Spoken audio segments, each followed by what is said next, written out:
Hello, my name is Mitch, and I draw Blood Force, and I also talk about 30-year-old comic books, like this one, Mark Silvestri's Cyberforce. So let's get started.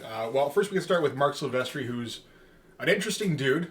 He had an interesting career when he was starting out. He did the usual thing that you did at the big two, where you start out small, you do fill-in stuff, you do a pin-up here, cover, backup, feature, whatever. You fill in for somebody on that couldn't quite make a deadline, and eventually, you learn the ropes. You show that you can handle yourself, and eventually they give you a crappy comic to run with for a little while. And that's kind of what they did with everybody. With Rob Liefeld, I think it was Hawk and Dove. With Jim Lee, it was Alpha Flight, unfortunately. Todd McFarlane, it was Coyote. Eric Larson, it was probably whatever Todd was doing 8 months previous. And Mark Silvestri, I think, was doing it on Conan, actually. And, of course, then he makes his name on Uncanny X-Men in 1987. And he was on there, on and off, for like 3 years almost.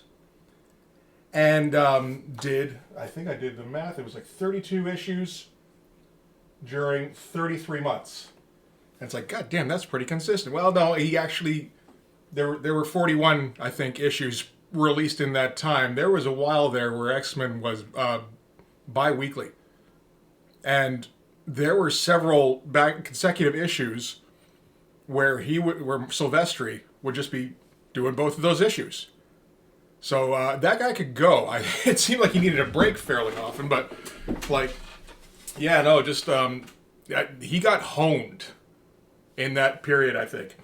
And I when I found out about him, he was working on Wolverine, and his stuff was already pretty much like in this kind of shape. It was about as good as he got back then, when he was producing comics regularly.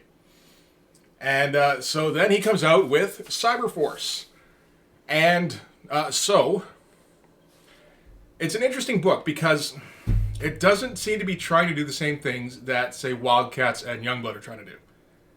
I think Cyberforce was meant to be more of a grim and gritty kind of comic book.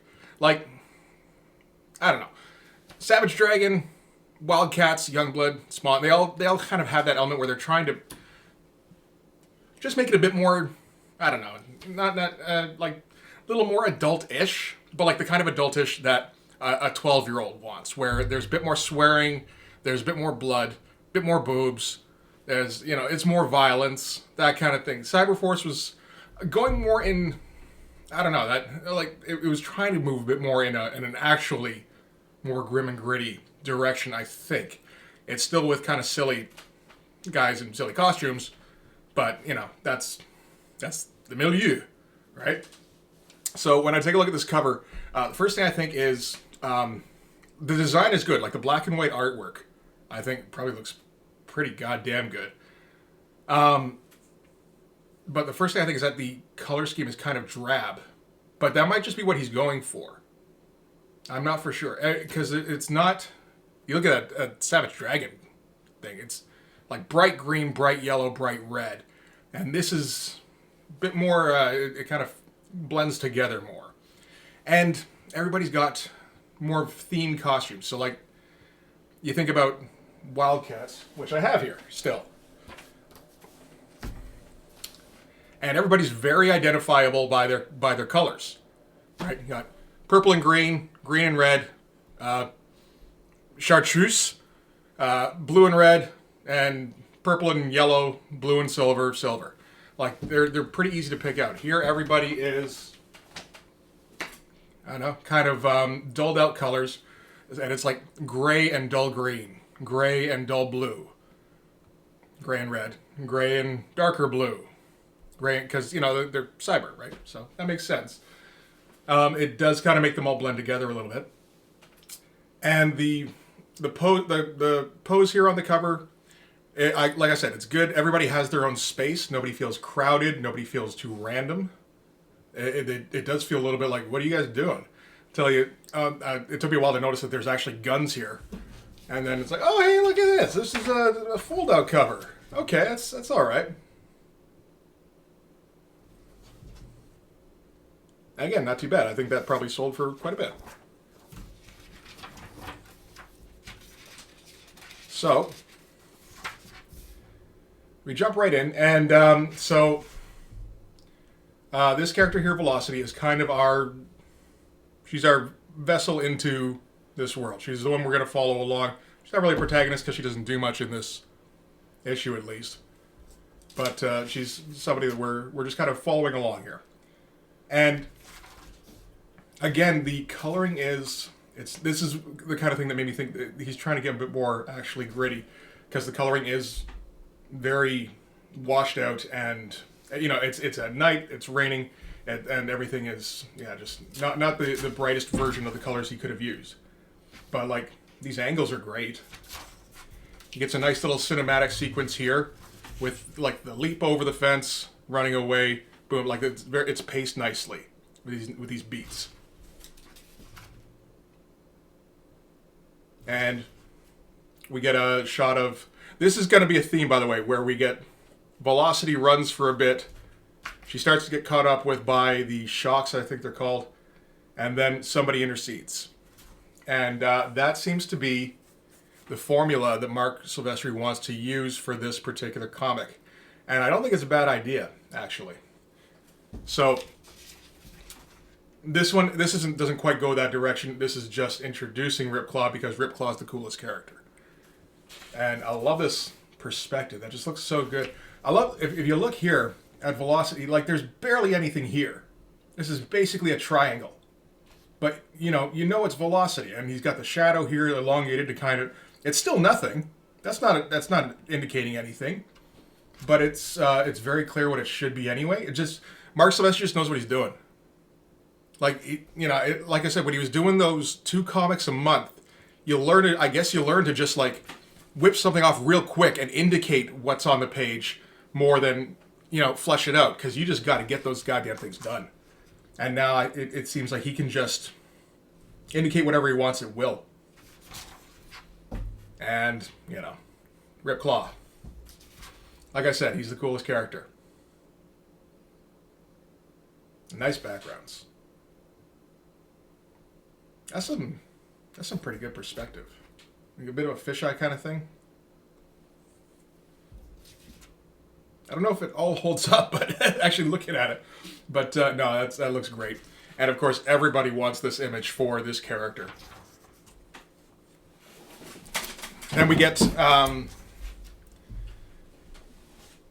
don't know. This is behind the scenes stuff. I don't know how necessary all this stuff really is. It's more just, there's a team, they're doing stuff, they're hanging around. I guess it's until they just don't like pop out of nowhere. That's fine. And here's the leader, so he's going to get a bit more time. And again, this is, these are somewhat more hardcore comics. And maybe I remembered it wrong. But we like I said, we do get this where you just get a character gets a little sequence to themselves to kind of show what their deal is. So Stryker shows up, and he's got 3 arms. Oh, you can kind of see the other one there on the one side. Then Cyblade shows up. She does her thing. I don't know exactly what her thing is, but she did it right there. See? And then, so now she's done. We can forget about her. Impact shows up, and he does his thing. And I always love this sequence. Again, this was a pacing thing. Like, you can feel the weight here. When he, boom, goes on one leg, boom, goes on the other, and then launches. I wonder if this is photocopied. I think it is because of that thing there. That's smart. But, nobody's looking at this. And if he moves up the background, yeah, it makes sense. Like, you really get that speed in there. That was nicely done. Didn't photocopy this, I don't think. Well, maybe the buildings, but not the flames? Oh, no, wait, yes, he did. Yes, he did. It just didn't color the same. All right. So he's just kind of employing some tricks here to save some time. And again, it's not stuff you give a shit about. Like, you're not seeing this. This is the smart stuff to photocopy. And then, yeah, she gets stopped running. And we get Ripclaw's moment. And since he's the coolest character, I think he gets a bit more time. Oh, he definitely gets the big top page spread there. I always like this shot here, too. Yeah, but he's like, he's giving us what we want to see with these guys. Where they all get to do something cool. And we get a good shot of Ballistic running, I suppose. This sequence is a little confusing, but where he's jumping up here, and then she's shooting from there, and he falls down this way, and then all of a sudden she's behind him. That's a bit clunky, but I mean, what am I going to do? Fucking critique him? And then we get the guy that everybody forgot about here. What's his name? What is your name? He's a guy with plasma blasts. Heatwave. I remembered before I found it. Okay. He's Fireburn, is what he is. And, yeah. Hey, we're setting up the further thing here with the mystery. And this is kind of the villain. Bit of a sympathetic villain, a little bit, I think. He's more unsympathetic. And look at that, look. He's totally unsympathetic. That guy's a friggin' alien. And then we get into some creepy shit with child abuse. Like, going a little bit too far. I don't think that needed to be here. But, again, he was trying to be gritty and shit. And, yep. This has plot repercussions where I don't know, she's hanging out with the inventor guy and his android little brother, and then they get jumped by the Shocks again. And you get your nice big splash page.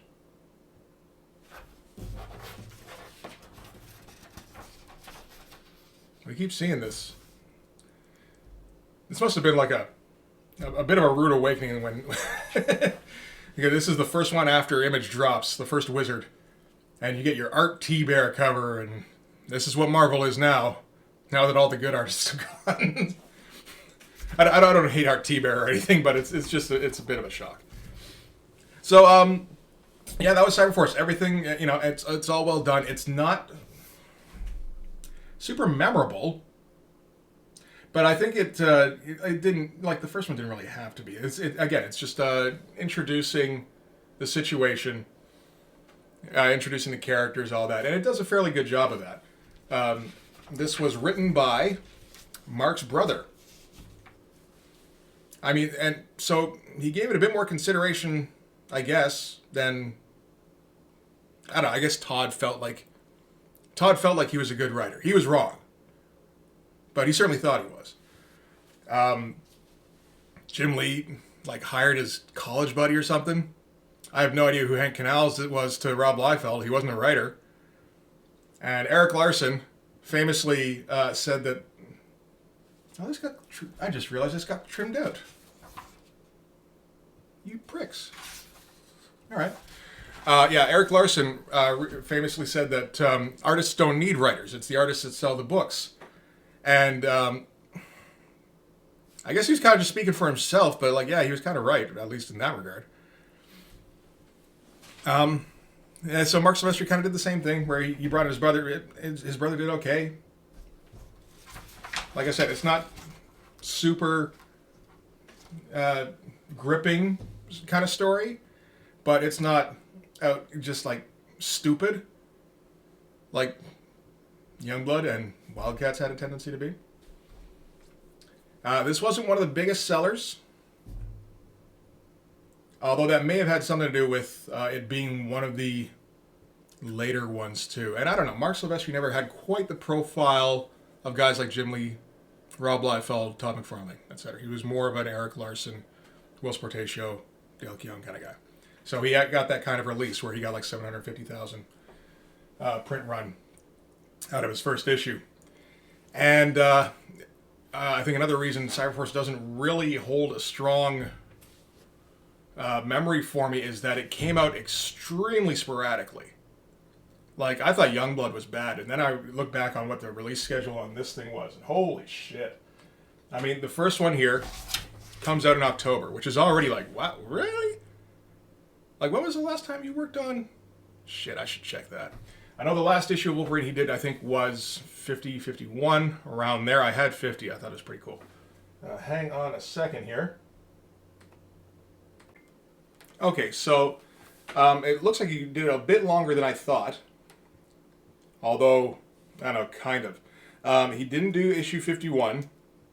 That was Andy Kubert. He did do 52 and 53. Didn't do 54. Did 55. And did he do 55? Yes. And this is 55 is June of 1992. Image has started at this point. So he's kind of taken his time and did 56 and 57. Okay, so he did still go that far. And that's as far as he went, 57. And that was July of 1992. So after that, he took, I guess 3 months. That's not that bad. He did stick around at Marvel longer than the other guys by the sounds of it. But, oh shoot, I didn't keep that up. The second issue, I have all of them here, actually. That works out fine. So October 1992 is Cyberforce number 1. Cyberforce number 2 doesn't come out until March of 1993. That's pretty bad. Then number 3 comes out in May. And number 4 comes out in July. So, missed 6 months. So then 2 months, 2 months. So he was, I think he was kind of done with the grind at that point. We'll release a book when I feel like it. And, I mean, the result of that is that I don't know how many people gave a shit about Cyberforce. Although it does have some, it did have some staying power. I mean, he was able to come out a few months later with Volume 2. And he stayed on a largely monthly schedule on that one. But at the same time, I mean, I don't think he was the artist for too long. Maybe the first year, and I know he did covers. And then he's, it's funny, I can't find credits on some of these later ones. Script by Eric Silvestri, pencils by Mark Silvestri on number 12. But then you get David Finch and Michael Turner assisting on some of the pencils, so he's tapping out. And that run goes for 35 issues, which ain't bad. And then a few years later, actually quite a few years later, 2006, he comes out with another Cyberforce series. And that goes for 7 issues. Why not? And then a few years later, 2012, I think I'll go again. And he comes out with another 11. And then 2018, how much more you got in you, Mark? How about another 11? You got it. And at this point, because I actually got the trade for some of that, I think this is the 2018 one. Oh, this is the, okay, so this is the 4th series. This is, Rebirth Volume 1. Where he finally gave up on the original timeline and made them all weirder and kind of post-apocalyptic-y. But at this point, I got this because I thought it was the trade for these first 4 issues. But it is a little interesting to be able to see what they were doing. I guess 20 years later, shit, yeah. And so at this point, Mark Silvestri is the creator. Oh, how much glare is on here? Not too bad. Creator, co-writer, art director, and character designer. Does any of that mean anything? I kind of doubt it. Beyond, Todd McFarlane going, hey, I held a trademark for 25 years. That kind of thing. Different penciler, different inkers, co-writer. I guess that means, my guess would be that he came up with a script, and then what do you think about this, Mark? And he went, aces. And off he went, And then you get a 2-page backup written and drawn by Mark Silvestri. That's all he felt like drawing this time. And again, you can't begrudge him. Guy's made his money. He doesn't have to draw any more than he wants to. And what that appears to be is not much at all. He's allowed to do that. So, it's a good product. It's not the kind of thing I'm gunning for exactly, and I don't know if it was... I don't know. It's a weird tone with how dark it gets. And it's, yeah, and like, but and yet again, still very colorful characters, kinda washed out colorful characters, but they all got to have their costumes. Like in black and white, all these guys look like X-Men.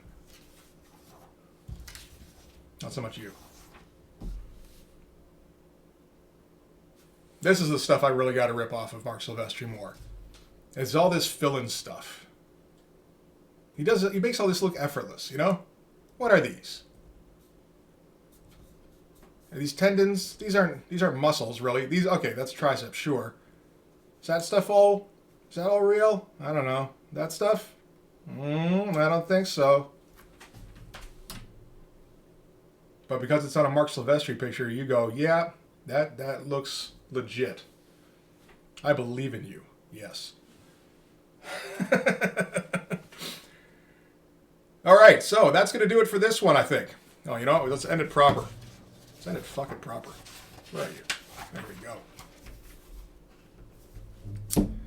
All right, I have no idea what I'm going to do next time because I'm done all the big number ones. I could do Brigade. I don't know about that, but I'll think of something. So in the meantime, if you like this video, please hit like, hit subscribe, hit the notifications, follow me on Twitter. I'm still there. Go subscribe on my Patreon. Nobody's done it yet. You could be the first. And I'll see you next time. Bye.